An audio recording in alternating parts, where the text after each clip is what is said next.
अस्सलाम वालेकुम। क्रिकेट हंगामा में नसीम राजपूत बीटीवी के तमाम नाजरीन से मुखातब है। कोयटा ग्लैडिएटर्स काय कोयटा की पीएसएल सीजन 6 से सफर तमाम हो गया। कल मुल्तान सुल्तान्स के खिलाफ यकतरफा मुकाबले के बाद 110 रन के बड़े मार्जिन से शिकस्त का सामना करना पड़ा कोयटा ग्लैडिएटर्स की टीम को, जो सीजन 4 की चैंपियन टीम है, 2 फाइनल खेल चुकी है। लेकिन पिछले 2 सीजन में अगर हम देखते हैं तो कोयटा ग्लैडिएटर्स की कारकर्दगी उस तरह से नहीं है कि जिस तरीके से कोयटा ग्लैडिएटर्स की कारकर्दगी हुआ करती थी। उसमें कहीं ना कहीं अब पीएसएल में कोयटा ग्लैडिएटर्स के ओनर नदीम उमर साहब को लाजमी तौर पे सोचना पड़ेगा कि किस ट्रैक पर इस वक्त उनकी टीम चल पड़ी है कि जो सबसे सक्सेसफुल टीम आज की तारीख तक है, अगर रेशो वाइज देखें इवेंट में कामयाबी का पिछले 6 साल में, तो अब तक की सबसे कामयाब टीम पिछले 2 सीजन में प्ले ऑफ के लिए भी क्वालिफाई नहीं कर सकी। कल शान मसूद की शानदार बैटिंग, 71 रन ऐसे स्कोर किए जैसे T20 के मुस्तनद बैट्समैन है, वरना उन्हें तो टेस्ट के अलावा खिलाया नहीं जाता। शान मसूद हाल ही में गैरी क्रिस्टन अकेडमी में तरबियत हासिल करके आ रहे हैं साउथ अफ्रीका, जिसकी वजह से एक डिफरेंस जरूर दिखाई दिया उनकी बॉडी लैंग्वेज में भी, उनके खेलने के अंदाज में भी। शायद कहीं ना कहीं माइंड सेट हमें अपनी क्रिकेट का बेहतर करने की जरूरत दिखाई देती है, क्योंकि हम तो देख रहे हैं कि हमारे जिन लोगों पे तकिया है वही हवा दे रहे हैं। हफीज की बात कर लें, फखर जमान की बात कर लें, शर्जील की बात कर लें, ये तमाम के तमाम लोग कुछ भी नहीं कर पा रहे। बॉलिंग डिपार्टमेंट में हसनैन और हारिस रऊफ की जो परफॉर्मेंस है, उसके बाद क्या ये हमारी मुस्तनद टीम का हिस्सा है, या ये वो बॉलर्स हैं जो इतने अरसे से हम कैरी कर रहे हैं, इनकी ये तैयारी दिखाई दे रही है उनके मुकाबले में। खुर्रम शहजाद ज्यादा बेहतर बॉलिंग कर रहे हैं हसनैन के मुकाबले में। इसी तरीके से जेम्स फॉकनर की बॉलिंग, जो रिटायर्ड प्लेयर है, उनकी कहीं ज्यादा हारिस रऊफ से बेहतर है, हालांकि ये हमारी नेशनल टीम के बॉलर है।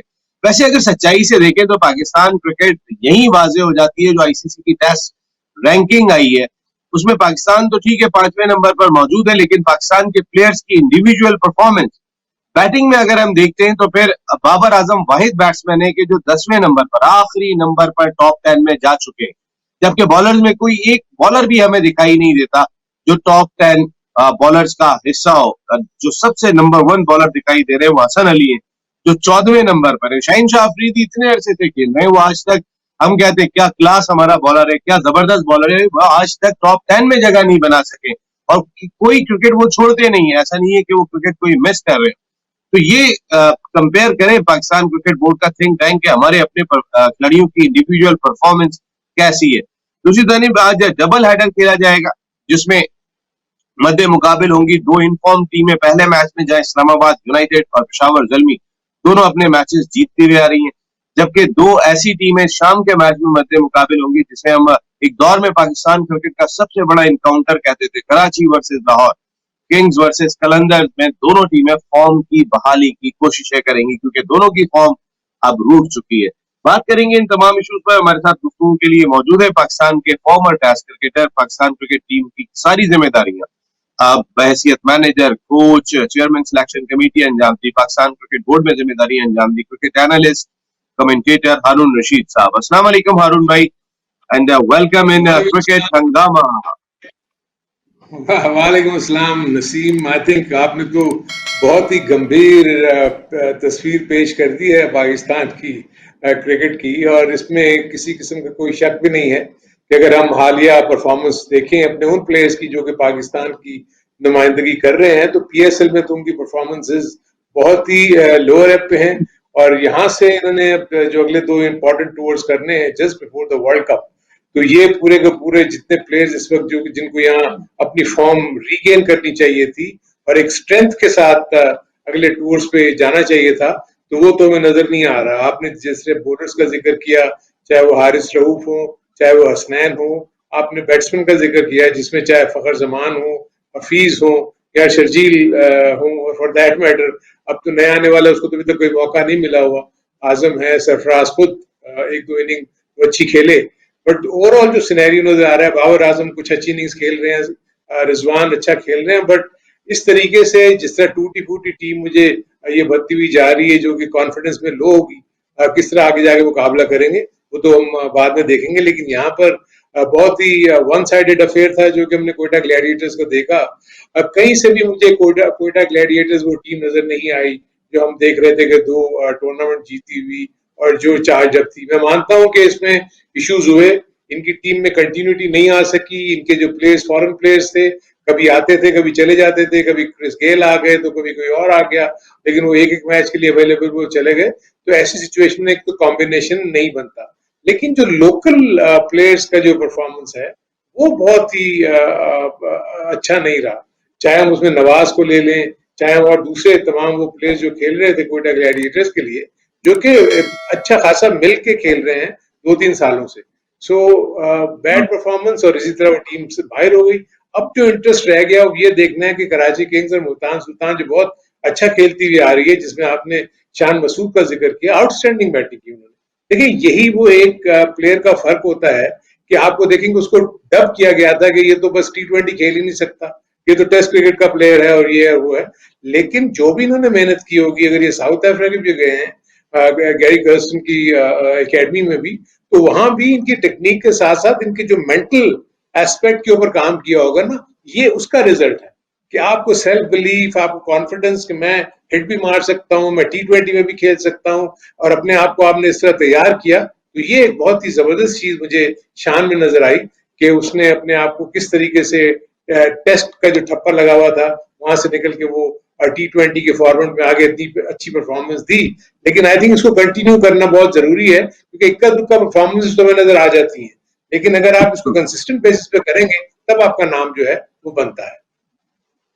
अरुण भाई, फिजिकली तो हम यो टेस्ट और पता नहीं क्या कुछ लेते हुए दिखाई दे रहे होते हैं कि बस हमने वैसा पहलवान तैयार कर देना है कि वो हर मैदान में जाके झंडे गाड़ देगा। लेकिन वही हम देखते हैं कि जो हमारे इतने फिजिकली फिट प्लेयर्स की फील्डिंग स्टैंडर्ड हम देख रहे होते हैं, जो मैच नहीं कर रहा होता।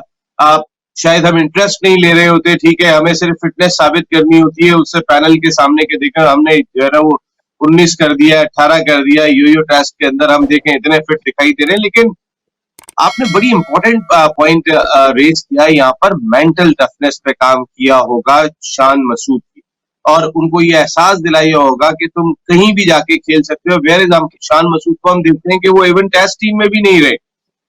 क्या फर्क है सिस्टम का हारून भाई? यहाँ पर कहीं ना कहीं सिस्टम आवाज देता हुआ जरूर दिखाई दे रहा है। जो हम माइंड सेट की बात कर रहे हैं कि हमारा माइंड सेट ही डिफेंसिव हो गया है, हमारा माइंड सेट ही जो है वो खुद अपने आप को बचाने वाला हो गया, बजाय इसके कि सामने वाले हमसे बचे। उस माइंड सेट के देखिए साथ इसमें हम मैदान में जा रहे हैं। शान मसूद बड़ी एग्जाम्पल है हारून भाई।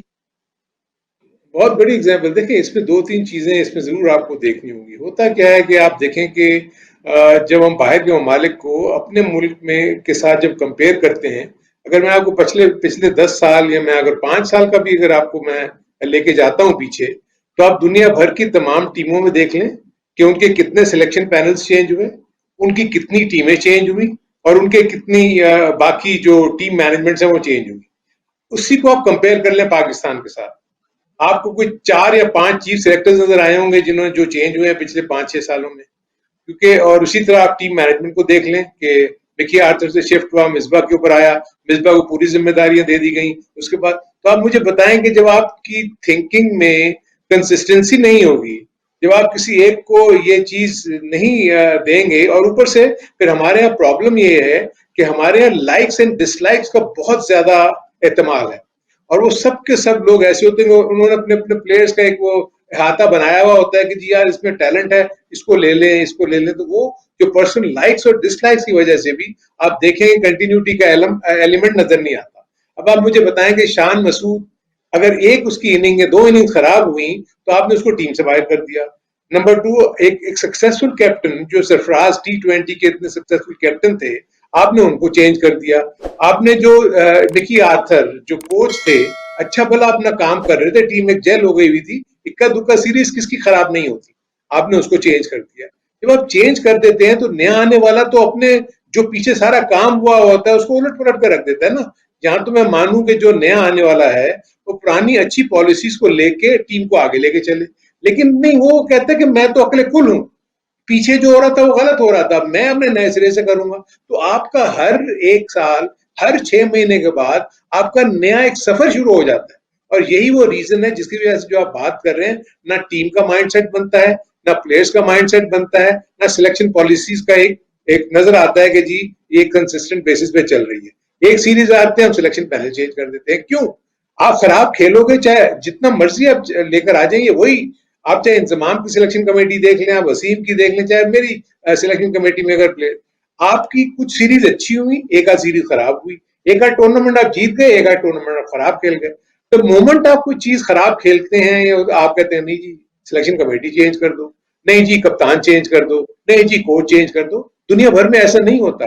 वो बहुत सोच समझ के 5 से 10 साल की जो प्लानिंग करते हैं, फिर उसके ऊपर वो स्टिक करते हैं, जो कि पाकिस्तान में नहीं है। बिल्कुल, वो प्लानिंग का फुकदान दिखाई देता है और कितनी जल्दी हम कैप्स बांटते हुए दिखाई देते हैं। एक ने 50 रन स्कोर कर दिए, वो 4 छक्के मार लेता है। क्या छक्के मारता है वो! ये आ जाना चाहिए पाकिस्तान क्रिकेट टीम में। यही पावर हिटर है, हमारा मकसद है। जिस अप्रोच के साथ हम सोच रहे हैं, हमें नजर नहीं आ रहा कि आप टैलेंट क्या होता है, या वो जो आई हुआ करती थी, या अगर टैलेंट नजर भी आ जाए, हैदर अली में ऐसा नहीं है कि टैलेंट दिखाई नहीं दिया हो, आप हम उसको फिर ग्रूम क्यों नहीं कर पा रहे हारून भाई? हमारा असल सवाल यह है कि आप आसिफ अली की मैं बात कर लेता हूं, मैं इफ्तिखार की बात कर लेता हूं, इस्लामाबाद यूनाइटेड को रिप्रेजेंट कर रहे हैं। पिछले दोनों मैच इन दोनों प्लेयर्स ने जीते हैं। ये पाकिस्तान क्रिकेट टीम में होते हैं, इनसे परफॉर्म नहीं होता, हालांकि इनको बहुत सपोर्ट होती है, उसके बावजूद परफॉर्म नहीं होता। तो उस ड्रेसिंग रूम का माहौल, हाल हो क्या गया है, या क्या कर दिया गया है कि वो खिलाड़ी जब वहां से निकलता है तो परफॉर्म करना शुरू हो जाता है, जब वहां जाता है तो फंस जाता है। शोएब मकसूद जब वहां पर थे, उनसे परफॉर्म नहीं हो रहा था, वो बाहर है, परफॉर्म करना शुरू हो गए। ऐसा क्यों हारून भाई? देखिए इसका सबसे बड़ा रीजन मैं ये बताऊं कि देखें ये आपके जितने भी प्लेयर्स का आपने जिक्र किया, ये आपकी जब भी डोमेस्टिक क्रिकेट में आते हैं ये बहुत ही आउटस्टैंडिंग परफॉर्मेंस देते हैं। आप देखें ना कि जब ये पाकिस्तान की टीम में होते हैं तो आप पाकिस्तान टीम के साथ जब इनका परफॉर्मेंस देखते हैं कि वो अच्छा नहीं होता, तो आप उसी बुनियाद पर आप उनको पाकिस्तान की टीम से निकालते हैं। द मोमेंट आप पाकिस्तान की टीम से निकालते हैं तो डोमेस्टिक सर्किट में आके वो रन करना शुरू कर देते हैं। प्रॉब्लम ये है कि पाकिस्तान का जो डोमेस्टिक क्रिकेट का जो सेटअप है वो इतना मजबूत, अभी क्योंकि नया सेटअप आया 2 से 3 साल, अभी इसको ये तीसरा साल होगा शायद। आ, तो वो जो नीचे जो कंपटीशन का लेवल है वो इतना मजबूत या मजबूत नहीं है कि वहां से प्लेयर निकल के एकदम से इंटरनेशनल लेवल के ऊपर जाके जंप करके और वो परफॉर्म करना शुरू कर दे। इसलिए आप देखते होंगे कि हमारे प्लेयर्स को बहुत ज्यादा मौके मिलते हैं, चाहे आप उसमें अजय शफीक को ले लें, चाहे बावजूद इसके कि वो इतना ज्यादा खेलने के बाद भी उनमें वो कंसिस्टेंसी नहीं आती। एक दो सीरीज बुरी तरह फेल होते हैं, फिर एक आध सीरीज में आगे एक आध इनिंग वो अच्छा खेल जाते हैं, या एक आध इनिंग में विकेट ले लेते हैं, उसके बाद आप 10 इनिंग देखते हैं वो बेरें जाती है। वेयर दूसरे मुल्कों में होता यह है कि वो सेटिस्फाई नहीं होते किसी चीज के ऊपर भी। हमारे यहाँ प्लेयर का जो माइंडसेट है वो ये है कि आज मैंने 100 कर लिया, मेरे 4 मैच पक्के हो गए, आज मैंने 6 आउट कर लिए, मेरे 4 मैच पक्के हो गए, तो इर्रिस्पेक्टिव में अगले 2-3 मैचों में कुछ भी ना करूं तो मुझे तो मौका मिलेगा ही मिलेगा। जो यहाँ वो गलती है, आपने मुसलसल परफॉर्म करने के लिए अगर आज आपने परफॉर्म किया है तो आप कल भी भूल जाए पिछली परफॉर्मेंस को। मैं एक दो रिकी पॉन्टिंग का इंटरव्यू सुन रहा था, उनको जब कहा गया कि आपका सक्सेसफुल इतना सक्सेस क्यों आपका रेट है ऑस्ट्रेलियन टीम का, उसने कहा होता यह है कि जब एक कामयाबी हम हासिल कर लेते हैं या हम एक अच्छी परफॉर्मेंस कर लेते हैं तो हम उसको भूल जाते हैं, हम उसको हिस्ट्री का हिस्सा बना देते हैं। अगले दिन जब नया मैच शुरू करते हैं, नया हमारा दिन का आगाज होता है, तो हम उसको एक जीरो से शुरू करते हैं। ये नहीं समझते कि पिछले मैच में हमने 100 किया हुआ है तो आज भी हम 100 कर देंगे, हमें करना पड़ेगा 100। सो ये वो फर्क जो आप जो भी बात की थी ना अपने मेंटल टफनेस, ये है कि आप अपने प्लेयर्स को ये सिखाएं कि हर परफॉर्मेंस के बाद आप इसको भूल जाएं। अच्छी परफॉर्मेंस है उसको भूल जाएं, बुरी परफॉर्मेंस है उसको भूल जाएं। हर दिन एक नया दिन है, हर मैच एक नया मैच है, आपने उसको जीरो से स्टार्ट करना है। सो ये एक बहुत बड़ा फर्क है जो कि हमारे थिंक टैंक को इसके ऊपर काम करना चाहिए, बजाय इसके कि जी टैलेंट ढूंढ रहे हैं। टैलेंट क्या करेगा आके अगर वो परफॉर्म ही नहीं किया हुआ? आप मुझे ये बताएं ना कि अब जिस जो माइंडसेट के साथ ये पाकिस्तान की टीम के जो प्लेयर्स यहाँ परफॉर्म कर रहे हैं, आप ये तो बहुत ही जबरदस्त होगा कि अगर ये जाके एकदम से जेल हो जाए और इंग्लैंड के खिलाफ और वेस्ट इंडीज के केपेबल तो हैं, हो सकता है परफॉर्म कर भी जाए, बट जो हालात इस वक्त बता रहे हैं, इनको रीग्रुप करने में, इनको फिर ऊपर लाने के लिए बड़ी मेहनत करने की जरूरत होगी अगली सीरीज में, क्योंकि यहाँ भी जो टीमें, जो फ्रेंचाइजीज थी, इन्हीं के ऊपर डिपेंड कर रही थी ना। इन्हीं प्लेयर्स जो कि ये टॉप प्लेयर्स थे, इनको परफॉर्म करना चाहिए था अपनी अपनी फ्रेंचाइज के लिए, जो कि नजर नहीं आया। हम भी दूसरी चीज, ड्रेसिंग रूम का बड़ा इंपॉर्टेंट रोल होता है कि ड्रेसिंग रूम जो है वो अपने खिलाड़ियों को किस तरह एतमाद दे रहा है। ऐसा लगता है ड्रेसिंग रूम की भी अपनी पसंद नापसंद बहुत ज्यादा है, और कुछ पर्टिकुलर प्लेयर्स को एतमाद डिफरेंट अंदाज से दिया जाता है, बाकियों को एतमाद अगर नहीं दिया जाता तो मुतजलजल भी कर दिया जाता है, और ये हमने देखा। ऐसा नहीं है कि जो दिखाई नहीं दे रहा, आप अगर रिसेंटली उठा के देख ले, अगर एतमाद में कोई दिखाई दे रहा है तो बाबर आजम और रिजवान दिखाई दे रहे हैं, जो एतमाद से खेलते हुए दिखाई दे रहे हैं। उनका एतमाद ग्राउंड में भी मुख्तलिफ दिखाई दे रहा है। सरफराज का एतमाद क्या था, किस जगह पर आ गया, ये आप देख रहे होंगे। आप अगर फखर जमान को जो है वो एज ए ओपनर वो प्लेयर है, और आप उनको मौका दे रहे हैं 4 नंबर पे 5 नंबर पे खिला रहे हैं T20 क्रिकेट में, और आप अपने जो पसंद का ओपनर है उसको रिप्लेस करने को तैयार नहीं है, हालांकि जगह उसकी बनती है। आप चेक कर सकते थे साउथ अफ्रीका में, आप चेक कर सकते थे। आज जो हम बैठ के रो रहे हैं, बात कर रहे हैं हमारी मिडिल ऑर्डर बैटिंग नहीं है, आप चेक करके तो देखते ना साउथ अफ्रीका में, जिम्बाब्वे में, कि ये कैसा खेल रहे हैं ये प्लेयर। आपने नहीं चेक किया। वजह आपकी पसंद ना पसंद है कि मेरे पसंद का खिलाड़ी जिस नंबर पे खेलना चाहता है वो उसी नंबर पे रुका रहेगा। सबके लिए एतमाद बराबर जब तक नहीं करेंगे, आपके ड्रेसिंग रूम का ना माहौल बेहतर होगा, ना टीम की कारकर्दगी बेहतर होगी। हारून भाई, हाँ नसीम, ये तो तुम्हारा ये आपका जो पॉइंट है बहुत वैलिड है, लेकिन यहाँ मैं दोनों को मैं फर्क डालूंगा। वो फर्क ये है कि इस वक्त probably majority of the franchises की जो टीमें हैं, इसमें जितने भी ड्रेसिंग रूम के जो हेड्स हैं वो सारे फॉरेन कोचेज हैं। अगर आप देखें तो एंडी फ्लावर है मुल्तान सुल्तान में, कहीं बौथा बैठा हुआ है, कहीं कोई और फॉरेनर्स बैठे हुए हैं। तो फ्रेंचाइजीज के पॉइंट ऑफ व्यू से, क्योंकि ये तो फ्रेंचाइजीज की टीम से भी परफॉर्म नहीं कर रहे, आप पाकिस्तान टीम के जब ड्रेसिंग रूम की बात करते हैं तो एक बिल्कुल दूसरा एलिमेंट आ जाता है, क्योंकि इस वक्त एज ए पाकिस्तान टीम नहीं खेल रहे, वेराज ये अपनी अपनी फ्रेंचाइजीज के लिए खेल रहे हैं जहां पर इनको फॉरेन कोचेज हैं। और मैं यही हैरान हो रहा हूं कि वो फॉरेन कोचेज जो कि रियल सेंस में बड़ा नाम है उनका, वो इनकी परफॉर्मेंस को, उनके मेंटल साइड को क्यों लिफ्ट नहीं कर सके। मे बी उसमें रीजन मैं समझ सकता हूं कि टीम का प्लेयर्स का बार बार आना जाना, अवेलेबिलिटी ना होना, ये फैफ डुप्लेसी का अनफिट होना, फिर रसल का ना होना, गेल एक मैच में आए चले गए, दूसरे एक दो और प्लेयर्स एक मैच में आए चले गए, तो कोयटा ग्लैडिएटर्स और प्रॉब्ली इसका भी इफेक्ट उसको हुआ होगा। लेकिन मेजोरिटी ऑफ द केसेस में मैं देख रहा हूँ, जैसे शर्जील है कराची किंग्स में, आप देख लें वहां भी हर्षल गिब्स बैठे हुए हैं और उसके साथ वसीम अकरम, इतना बड़ा नाम वहां बैठे हुए हैं, तो उनका भी तो लिफ्ट करने के लिए इन इंडिविजुअल्स को करना चाहिए। दूसरा, जो आपने ड्रेसिंग रूम के माहौल की बात की, देखिए मैं आपको एक चीज बताऊं कि एक तो सबसे बड़ी जिम्मेदारी उस इंडिविजुअल की होती है जो खेल रहा है। देखिए मैंने परफॉर्म करना है, मैं चाहे जितनी मर्जी इम्तिहान की तैयारी कर लूं, मुझे जितने मर्जी मैं ट्यूशन ले लूं, मैं जितनी मर्जी एक्स्ट्रा क्लासेस ले लूं, लेकिन जब मैं इम्तिहान के कमरे में जाऊंगा, कमरा इम्तिहान में, जो कि मेरे लिए वो ग्राउंड है जिसमें वो 11 प्लेयर्स मेरे खिलाफ खड़े हैं, और अगर मैं बैट्समैन हूं तो उसके बाद तो जो कुछ भी मैंने हासिल किया है अपनी ट्यूशन से या एक्स्ट्रा क्लासेस से, या मैंने एक्स्ट्रा मेहनत करने के बाद, अब उसका निचोड़ तो मैंने ही परफॉर्म करना है ना। मैं अगर उस 3 घंटे में अगर वो पेपर के 5 सवाल में नहीं कर सकूंगा तो मैं फेल हो जाऊंगा बावजूद इसकी तैयारी के। तो ये वो जो प्लेयर्स हैं, जब ये अंदर जाते हैं तो ये तो फिर अपने ओन पे, ये फिर अपने कोचेस खुद है ना, इनको पता कि सामने बॉलर मेरे साथ जो बॉलिंग कर रहा है ये किस पेस पे बॉलिंग कर रहा है, इसने फील्डिंग कौन सी ली हुई है, किस जगह पे इसका ज्यादा फील्डर्स ज्यादा खड़े हैं, और मैं कहां से रन बना सकता हूँ। फिर तो बैट्समैन खुद वो करता है। इसी तरह बॉलर्स आप उसका रिवर्स कर ले, तो उसको पता होता है कि इस बैट्समैन की स्ट्रेंथ और वीकनेसेस कहाँ है, मुझे इसको कहाँ बॉलिंग करनी है, और मैंने अपने फील्डर्स कहाँ लेने हैं। कप्तान उसको उसमें हेल्प करता है। तो ये वो सारी चीजें जो मुझे पाकिस्तानी प्लेयर्स में बहुत हद तक कम नजर आ रही हैं। वेयरएज़ बाकी आप देखें ना, फॉरेन डोमिनेशन ठीक है, कुछ पाकिस्तानी प्लेयर्स ने भी रन किया, अभी तक मेजॉरिटी ऑफ द केसेस में देखें लाहौर कलंदर्स में जहां फॉरेन प्लेयर्स की उन्होंने परफॉर्म नहीं किया, वो मैच हारना शुरू हो गए। यानी एक प्लेयर पे वो डिपेंड कर रहे थे, जबकि हफीज कुछ नहीं कर रहे, फखर जमान कुछ नहीं कर रहे। सो आज का भी उनके लिए बहुत इंपॉर्टेंट गेम है। आई थिंक अगर कराची किंग्स और लाहौर कलंदर का जो मैच है, इसमें जो भी जीतेगा वो तो थ्रू हो गया टॉप 4 में, मेरे अपने नजदीक। तो ये वो चीजें नसीम, मैं वही कह रहा हूँ, बहुत सोच विचार के साथ और बहुत ज्यादा डीप थिंकिंग की जरूरत है पाकिस्तान के थिंक टैंक को एज ए ग्रुप बैठ के इसके सारा सॉर्ट आउट करना चाहिए कि हमको किस तरीके से अपनी टीम को आगे लेके चलना है, और किस तरीके से हम प्लेयर्स को कंफर्टेबल रखें, मेंटली फ्री रखें। और ये जो एटीट्यूड है ना कि कोच को दबा के रखना है कि वो उसकी तारीफें करता रहे, जी मैंने, इसने मेरे साथ इतना काम किया, भाई आपको जो जॉब दी गई है वो इसीलिए तो दी गई है कि आप इन प्लेयर्स को कंफर्ट जोन में रखें, इनकी तैयारी कराएं, क्योंकि इन्होंने जाके आपको मैचेस जिताने हैं। लेकिन ये कह देना कि एक 100 करता है प्लेयर, मुझे फलाने ने कोच ने जी बड़ी उन्होंने हेल्प की और बॉलिंग में अच्छी कर देता है जी, मैंने वकार यूनिस ने मेरे लिए बहुत कुछ कर दिया। सो ये चीजें इस रिचुअल से निकलें। अब मुझे पता है कितने आपको इंटरनेशनल प्लेयर्स ऐसे मिलते हैं जो आपको ये जब उनसे आप इंटरव्यू लेते हैं वो ये कहता है कि मेरे कोच ने मुझे ये बताया था, मेरे फलाने ने। अरे भाई, आप खुद अपने कोच हो, आप खुद प्लेयर हो, वो आपको हेल्प कर रहे हैं, वो आपको सिर्फ गाइड कर रहे हैं।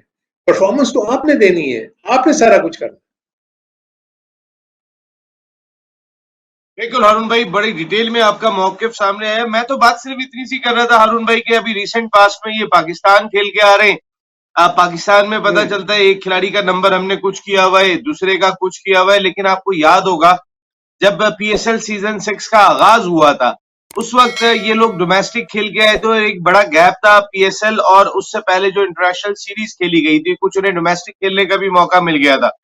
खिलाड़ियों की फॉर्म डिफरेंट दिखाई दे रही थी, लेकिन अभी पाकिस्तान टीम के साथ हालिया टूर कर आए और फिर कोई डोमेस्टिक क्रिकेट नहीं खेली कि इन्होंने यहाँ पर आके खुद को, अगर वहां पे परेशानी का शिकार थे ड्रेसिंग रूम में या होटल में, तो यहाँ उन्होंने कुछ क्रिकेट खेल के अपने आप को बेहतर कर लिया और ये भी मौका दिखाई नहीं दिया। कहीं ना कहीं हारून भाई ऐसा फील होता है कि उस पाकिस्तान क्रिकेट टीम के ड्रेसिंग रूम में जो चला जाता है वो जब बाहर आता है उसका इम्पैक्ट या उसके खेल का अंदाज जो है वो चेंज हो जाता है, जो एटलीस्ट कम से कम इस पीएसएल सीजन 6 में जरूर दिखाई दिया। और मैं एक ब्रेक ले लेते हैं, ब्रेक के बाद जब वापस आते हैं तो फिर कुछ बात करेंगे। आज जो 2 मैचेस खेले जाएंगे, ठीक है, कोयटा ग्लैडिएटर्स की कारकर्दगी काम तमाम हो गया उनका, पीएसएल सीजन 6 से अब वो मजीद एक मैच जरूर खेलेंगे लेकिन वो सिर्फ रस्मी कार्रवाई ही होगी। लेकिन कोयटा ग्लैडिएटर्स इस सीजन की वो टीम है कि जिसने जो पहली टीम बन गई कि 10 ओवर कोई टीम बचाकर चली जाए और टारगेट चेस करके चली जाए। जब 134 रन था तो फिर ऐसा ही हुआ था उनके साथ इस्लामाबाद यूनाइटेड ने जो टारगेट चेस किया था। देन 100 रन के बड़े मार्जिन से हारने वाली भी कोयटा ग्लैडिएटर्स कल पहली टीम बन गई पीएसएल की तारीख में। 110 रन के बड़े मार्जिन से शिकस्त का सामना करना पड़ा। तो ये सीजन कहीं ना कहीं नदीम उमर साहब को सोचने पे जरूर मजबूर कर रहा होगा कि मेरी टीम इस वक्त किस ट्रैक पे जा रही है। लेकिन आज रात को जो 2 मैचेस खेले जाएंगे उसमें भी बहुत इंपॉर्टेंट मुकाबले हैं। 2 इन्फॉर्म टीमें इस्लामाबाद यूनाइटेड वर्सेस पेशावर जलमी मध्य मुकाबले और दोनों बहुत तगड़ी क्रिकेट खेल रही हैं। लेकिन रात को जो मैच खेला जाएगा, जो आर्च राइवल पाकिस्तान क्रिकेट के करार दिए जाते हैं, कराची किंग्स वर्सेस लाहौर कलंदर्स, और दोनों टीमें स्ट्रगल कर रही हैं। ब्रेक के बाद इस पर भी बात करेंगे, कुछ बात करेंगे आईसीसी टेस्ट क्रिकेट चैंपियनशिप पे या रैंकिंग पे कि कोई एक बॉलर कितने अरसे से पाकिस्तान का टेस्ट रैंकिंग में दिखाई नहीं दे रहा। Is this the standard of Pakistan cricket? Break के बाद बात करते हैं।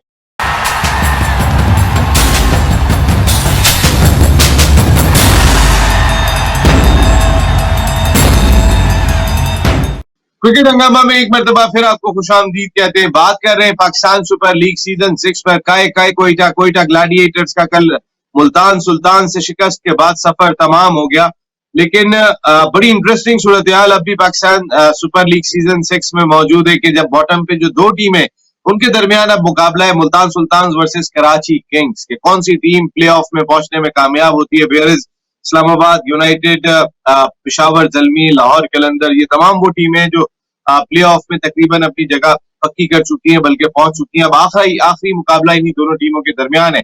आज जो मैचेस खेले जाएंगे उसमें इस्लामाबाद यूनाइटेड और पेशावर जलमी की टीमें मध्य मुकाबले होंगी और इन दोनों टीमों की कोशिश होगी कि फतह हासिल करने के बाद टॉप 2 स्लॉट में जगह बनाएं, क्योंकि टॉप 2 स्लॉट में जगह बनाने का मकसद ये होता है कि सिर्फ एक मैच में फतह और आप फाइनल में पहुंच जाते हैं। लेकिन हारने वाली टीम के लिए भी चांस मौजूद होता है, लेकिन आखिरी 2 जो टीमें होती हैं प्ले ऑफ में पहुंचने वाली, तीसरे और चौथे नंबर की, उनमें से जो भी हारती है वो इवेंट से बाहर हो जाती है। तो कोशिशें अब टीमों की ये होंगी कि वो टॉप 2 में जगह बनाए। हारून रशीद भाई हमारे साथ गुफ्तगू के लिए मौजूद है। और भाई, इंटरेस्टिंग मुकाबला इस लिहाज से भी कि अब जगह बनानी है टॉप 2 में। इन टीमों ने, इस्लामाबाद और पेशावर जलमी, आज जो पहला मैच खेला जा रहा है, इस्लामाबाद यूनाइटेड को खासकर जो दरमियान में मिडिल में उनको एक सपोर्ट मिल गई है आसिफ और इफ्तिखार की सूरत में, दोनों की फॉर्म अच्छी दिखाई दे रही है। ये कहीं ना कहीं एज है।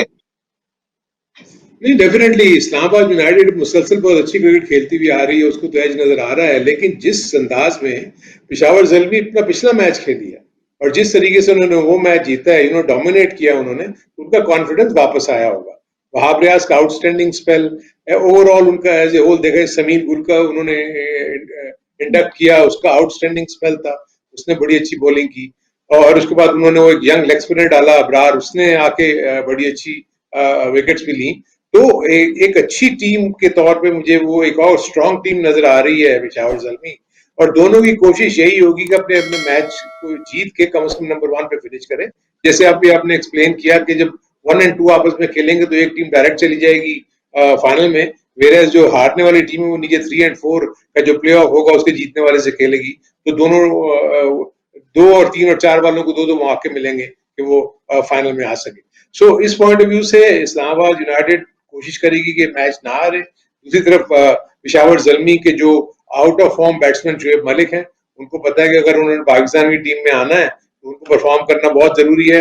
वहाब रियाज ने तो अपना सिक्का जमा लिया, इस वक्त मेरा ख्याल हाईएस्ट विकेट टेकर वही हैं और बहुत ही अच्छी बॉलिंग कर रहे हैं। तो ये भी कहीं ना कहीं बड़ा इंटरेस्टिंग होगा कि आगे फ्यूचर की सिलेक्शन में देखें उनका रोल क्या होता है, कि उनको वापस रिकॉल किया जाता है या नहीं किया जाता।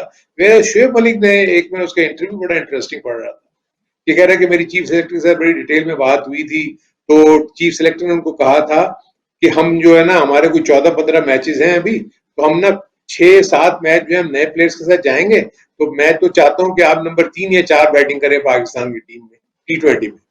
तो उसके बाद तो मुझे तो नहीं समझ में आ रहा कि अगर ये बात हुई भी थी तो आगे जाके क्या सिचुएशन होगी क्या नहीं होगी।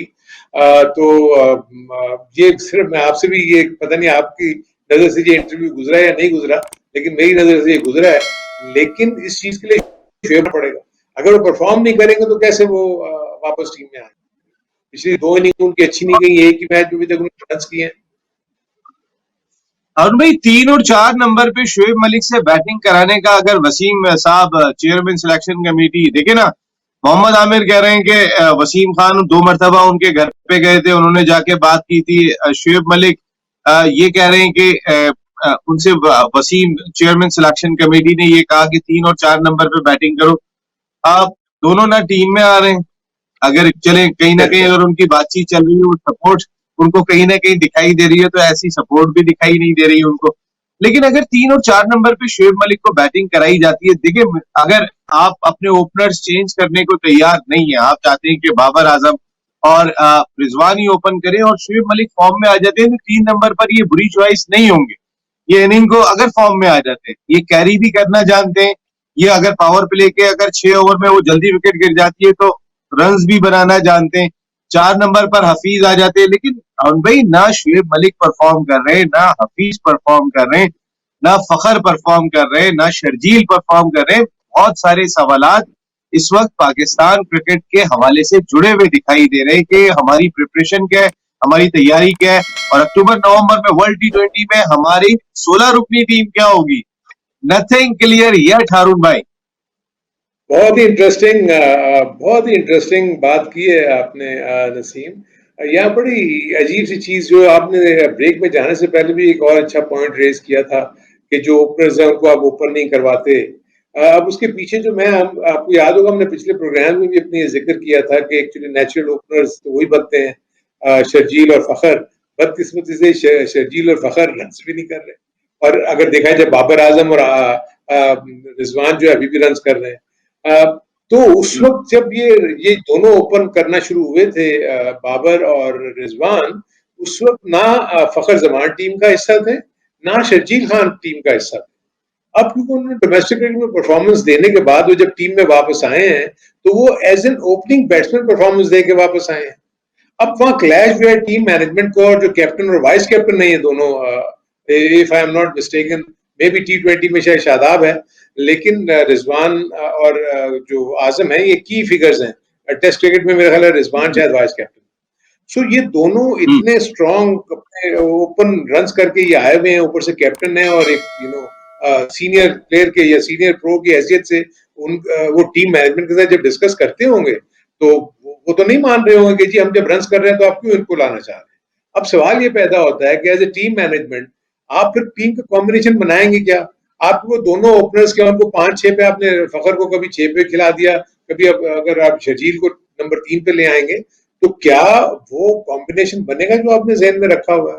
अगर आप बाबर 3 और 4 पे अगर उसको रिजवान को भी ले आए तो जिसकी अच्छी फॉर्म होती है वो 3 पे भी रन करेगा, वो 4 पे भी करेगा, क्योंकि बेसिकली दोनों तो मिडिल ऑर्डर बैट्समैन ही थे ना। बाबर हमेशा नंबर 3 ही आते थे, ठीक है T20 में वो ओपन चले जाते हैं, लेकिन जब आप टीम के तौर पे आप देखेंगे, अगर आप शोएब मलिक को जैसे भी बात कर रहे हैं, क्योंकि मैं यही वजह देख रहा हूं कि क्यों वो पेशावर ज़ल्मी से नंबर 3 पे बैटिंग करने आ रहे हैं, क्योंकि उनके जहन में वही है कि मैंने नंबर 3 या नंबर 4 पे ही बैटिंग करनी है, अगर जैसे कि उनकी गुफ्तगू हुई है चीफ सेलेक्टर से। इसलिए भी थोड़ा सा कंफ्यूजन जो कह रहे हैं टीम, अभी तक आप कह रहे हो ना कि प्रिपेयर नहीं है, आपको नहीं पता कि आपका 16 का स्क्वाड क्या होगा, उसका रीजन यही है। देखिए, अगर फखर जमान और शर्जील टीम में आते हैं और वो ओपन नहीं करते, तो आप उनको एक आध को बाहर ही बिठाओगे ना किसी को, तो बाहर वो बैठा रहेगा, वो आउट बिल्कुल। ऑफ फॉर्म भी है, प्लस एक नया लड़का को भी लेके जा रहे हो आजम खान को, वो भी आउट ऑफ फॉर्म है, उसने भी कुछ नहीं किया हुआ। तो जब आपके 11 खेलेंगे तो आपके 15 में 2 ऐसे प्लेयर होंगे जिन्होंने कुछ भी नहीं किया हुआ। आपका बैकअप जो है वो भी इतना स्ट्रांग नहीं है।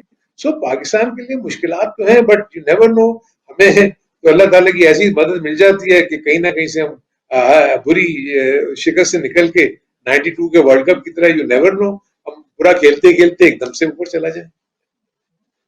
अरुण भाई, हर दफा 92 वर्ल्ड कप नहीं होता, कभी 99 भी हो जाता है। पूरा वर्ल्ड कप अच्छे खेलते खेलते फाइनल हार जाते। ये सब हमारी एक क्रिकेट का मैच। हिस्सा है। जी जी हाँ, जी। तो कहने का मकसद है कि कभी पूरा टूर्नामेंट खराब खेलते खेलते अचानक ऊपर आ जाते हैं, तो कभी पूरा टूर्नामेंट अच्छा खेलते खेलते आखिर में जाके खराब हो जाते हैं। ये सब गेम का हिस्सा है अरुण भाई।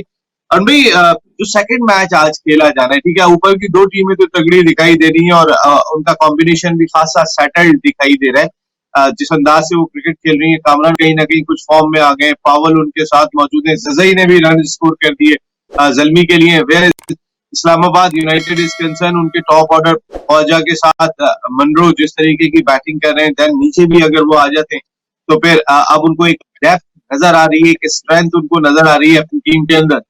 लेकिन लाहौर कलंदर्स, जो टीम सबसे ज्यादा कॉम्पैक्ट दिखाई दे रही थी, राशिद खान, शाहीन शाह अफरीदी, हारिस रऊफ, जेम्स फॉकनर, ये अगर जिस टीम की बॉलिंग दिखाई दे रही है, ऑफिस भी आके दरमियान में गेंद कर ले तो कभी वो दानियाल को खिला लेते हैं, कभी किसी और बॉलर को खिला लेते हैं, ऑप्शन उनके पास मौजूद है।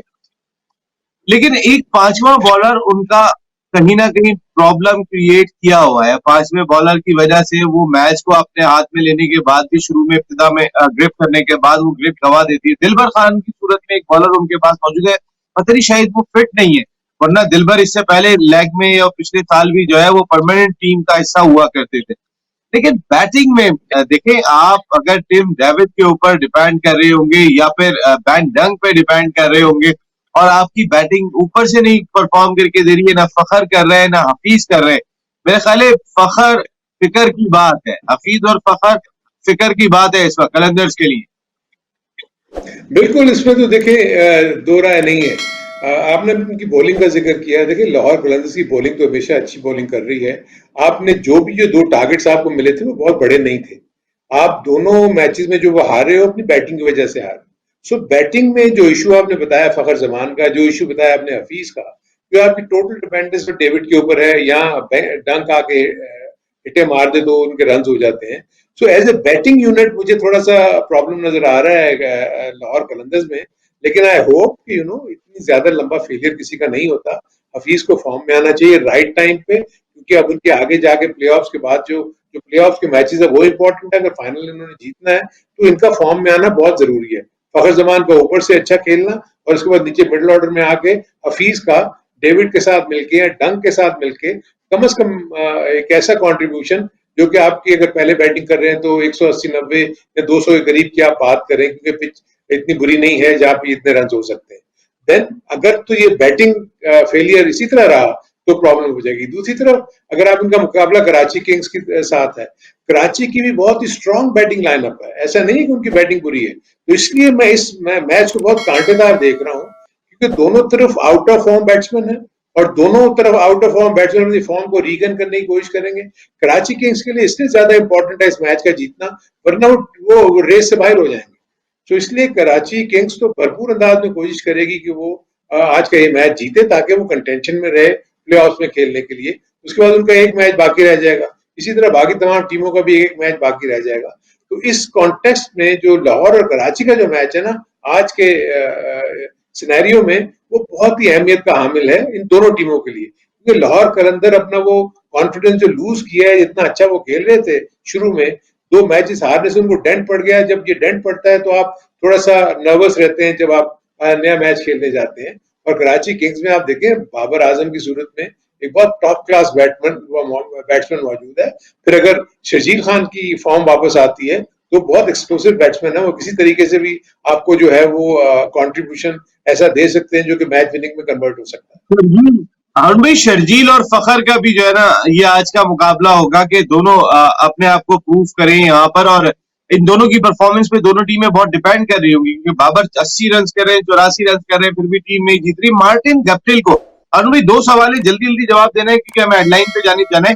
मार्टिन गप्टिल को अगर ऊपर कर लें, वो 3 नंबर पे बैटिंग कर रहे हैं जो एज ए ओपनर खेलते आ रहे हैं, टीम मैनेजमेंट कहीं ना कहीं अगर ये प्लान करे बाबर नीचे आ जाए 3 पे या शर्जील आ जाए, क्या ये पॉसिबिलिटी है कुछ टीम खड़ी हो सकती है? ये बिल्कुल हो सकती है, क्योंकि इसमें कोई वो दो राय नहीं। इवन यू नेवर नो, क्योंकि शर्जील थोड़ा सा स्टार्ट तो ले लेते हैं, ऐसे लगता है कि उनका फ्लो शुरू हो गया, लेकिन और ऑल ऑफ अ सडन वो आउट होके चले जाते हैं। कैपिटल क्योंकि न्यूजीलैंड के लिए भी मेरे ख्याल ओपन करते हैं, तो वो ओपन या वन डाउन कोई ऐसा इशू है नहीं। लेकिन गप्टिल को मैं थोड़ा सा अनलकी समझ रहा हूँ कि वो उसको बहुत अच्छी बॉलें भी शुरू में पड़ जाती हैं तो आप आउट हो जाते हैं, इसमें कोई इशू नहीं है।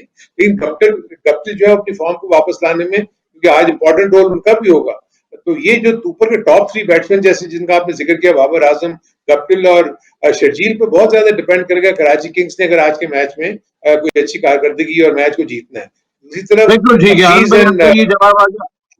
हारून भाई बिल्कुल टाइम खत्म है, जाते जाते सिर्फ ये बताते हैं आईसीसी टेस्ट क्रिकेट चैंपियनशिप पे बात कर रहे थे, टॉप 10 में कोई बॉलर दिखाई नहीं दे रहा हमारा। शाहिनशाह अफरीदी कोई फॉर्म ऑफ क्रिकेट नहीं छोड़ते, हसन अली अनफिट होने के बाद वापस आते हैं, वो 14 पे दिखाई दे रहे हैं, लेकिन टॉप 10 में कोई नहीं है।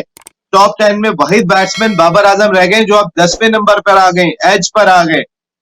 ये परफॉर्मेंस है हमारी हारून भाई, जल्दी से। नहीं, इसके ऊपर मेरा ख्याल हम कल डिटेल में बात करेंगे, क्योंकि ये इशू ये है कि में बात होनी चाहिए हारून भाई, क्योंकि अदनान अब गुस्से में आ जाएंगे कि आपने इतनी जल्दी प्रोग्राम को आगे लेके, हेडलाइन का टाइम होने वाला है। थैंक यू वेरी मच हारून भाई, ये कल जरा टॉपिक डिटेल में डिस्कस करेंगे। क्रिकेट हंगामा में इतना ही। आज 2 इंपॉर्टेंट मैचेस के लिए जा रहे हैं, 2 इनफॉर्म टीमें मध्य मुकाबले हैं, जिसमें इस्लामाबाद यूनाइटेड वर्सेस पेशावर ज़ल्मी, दोनों टीमें क्वालिफाई भी कर चुकी हैं और अब टॉप 2 स्लॉट के लिए कोशिश करें। दूसरी जानिब स्ट्रगल कर रही हैं लाहौर कलंदर्स, ठीक है क्वालिफाई कर चुके हैं, लेकिन कराची किंग्स को क्वालिफाई करना है। इनके कुछ प्लेयर्स की परफॉर्मेंस पे कहीं ना कहीं सवालिया निशान जरूर दिखाई दे रहा है। इवन के कलंदर्स की भी सूरत हाल जो है वो लास्ट 2 मैचेस के अंदर कोई बहुत ज्यादा बेहतर दिखाई नहीं दी। लास्ट 3 मैचेस के अंदर यही सेम सूरत हाल कराची किंग्स के साथ है। नसीम राजपूत इजाजत चाहता है आपसे, कल शाम को 4 बजे फिर मुलाकात होगी। चल अल्लाह ने के बाद।